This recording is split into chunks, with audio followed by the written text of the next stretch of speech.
ఏమి చేయండి, వాళ్ళందరికీ ఎక్కడ కలిసినా ఎప్పుడు కలిసినా ఈరోజు నాకు సహాయం నేను చేయడానికి రెడీగా ఉన్నా.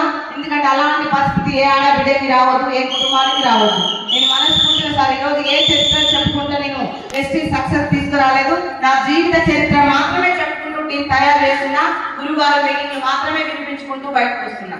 సో నిజంగా నేను డిసైడ్ అయినా, నాకు నేను డిసైడ్ అయినా. సో ఫస్ట్ వచ్చినప్పుడు నాకు సంబంధం లేదు, ఆయన మంచిగా చూడట్లేదు, మా అత్త మామ నన్ను కేర్ చేయట్లేదు, పిల్లలకి ఏం అడిగినా ఇయ్యలేకపోతున్నాను చెప్పి. కానీ ఎప్పుడైతే కరోనా పాజిటివ్ వచ్చిందో మా సార్ మళ్ళీ హోంకారం నుంచి కరెక్ట్ 8వ రోజు కరెక్ట్ 7:30 గంటలకు ఫోన్ చేసి, అంతకుముందు నైట్ ఏమో 8:30 ఫోన్ చేసి, ఇంకా నేను బ్రతకను, పిల్లలు జాగ్రత్త, 80 లక్షలు ఆగిపోయినాయి, ఇల్లు లోన్లో ఉంది, కారు లోన్లో ఉంది, ఊళ్ళో 4 ఎకరాల పొలం ఉంది, ఆ ఇల్లు అమ్ముకొని అయినా సరే సో వచ్చి హైదరాబాద్ లో మీ అమ్మ నాన్న దగ్గర ఉండండి అని ఒక మెసేజ్ వచ్చింది సార్. సో అది 7:30 వరకు నైట్ అంతా ఏడ్చుకుంటూ నైట్ మొత్తం నిద్ర పోలేదు. పిల్లల్ని పక్క రూమ్ లో ఉంచి నేను రూమ్ లో ఏడ్చుకుంటూ ఆ 8:30 గంటలకు మా సార్ ఒక ఫోన్ చేస్తే ఆ నైట్ మొత్తం నేను తీసుకున్నది ఒకటే ఆ దేవుడిని 100,000 సార్లు మొక్కుకున్నా. ఏదైనా అవకాశం ఉంటే బాగుండు, అవకాశం దొరకాలి, ఏమైనా చెయ్యాలి అని డిసైడ్ అయినప్పుడు ఎలాగైనా సరే వెస్ట్ చెయ్యాలని డిసైడ్ అయ్యి ఆ రోజు నుంచి మొదలు పెట్టిన సార్. నేను మొదలు పెట్టినప్పుడు 80 లక్షల అప్పు, కరోనా పాజిటివ్ వచ్చి బిజినెస్ లో లాస్ లో ఉంది. సో ఎవరు అందరు చుట్టాలు బంధువులు అందరూ దూరంగా అయిపోయారు. 102 చెక్కు నేను వాడుకున్నప్పుడు 102 చెక్కు, 80 లక్షల అప్పు, అవమానాలతోని అడుగు బయటకు వెళ్తే ఈరోజు గెలుపు పునాది మెట్ల మీద 1,52,00,000. సో అందరికి వస్తాయి అవమానాలు. సో అవమానం అన్న పదానికి అర్థం కాదనుకుంటా. నేను చాలా నేర్చుకున్నా, వెస్టైన్కి వచ్చి అర్థం ముందుకు సంబంధం లేదు. సో అందరూ బయట ఎగతాలు చేస్తారు, ఎవరికి చెప్పలేదు ఎసాను.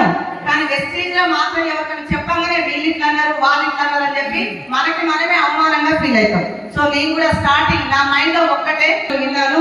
సో పేదవాడిగా పుట్టడం మన తప్పు కాదు, పేదవాడిగా మరణిస్తే మాత్రం ముమ్మాటికి నీ తప్పే. సో తుఫానుకు తలవంచని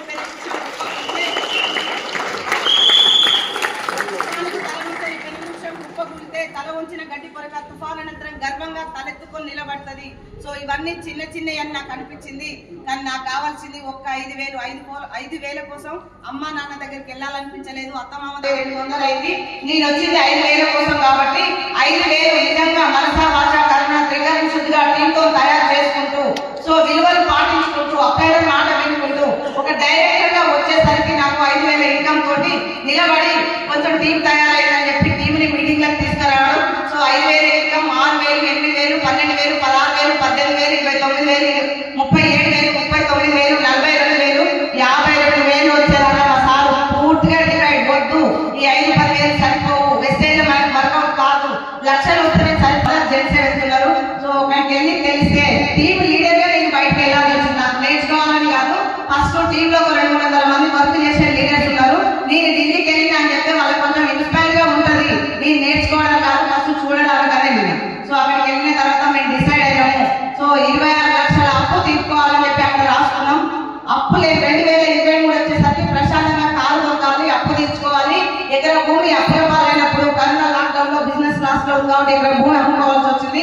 ఆ ఎకరానికి 2 ఎకరాలు తీసుకోవాలని డ్రీమ్ రాసుకున్నాము. 2024 వచ్చేసరికి మొత్తం కంప్లీట్ చేసుకున్నాం. ఏది అనుకున్నామో అది జరిగింది. సో మనం చేస్తే అందరికీ నచ్చవు, మనం ఏం చేసినా 80% నచ్చదు. వాళ్ళకి నచ్చట్లేదు కానీ మనకు నచ్చిందా లేదా? సో నాకు నచ్చింది, నేను వెస్టేజ్ నిలబడతా అని చెప్పి మా సార్ నేను కలిసి జర్నీ చేసినాం. చాలా ఇబ్బందులు వచ్చినాయి, ఫ్యామిలీ ఎవరు వద్దన్నారు, ఎవరికి దగ్గరికి రానియలేదు. ఫస్ట్ సంవత్సరం అంతా మాకు అర్థం కాకుండా అసలు డిసైడే చేసుకోలేదు ఏం చేయాలో. 2వ సంవత్సరం వర్క్ చేస్తే 1,00,000 వచ్చింది, వస్తుందా రాదా? సో అందుకని ఫస్ట్ 1,00,000 రాదు, అనుభవం వస్తుంది, టీం వస్తుందా పోతుందా ఎవరు వస్తారు. సో 1,00,000 వచ్చింది. ఆ సంవత్సరం అంతా 26 లక్షలు అప్పు తీసుకున్నాం. 2వ సంవత్సరం 14,76,000 కారు తీసుకొని కియా సోనెట్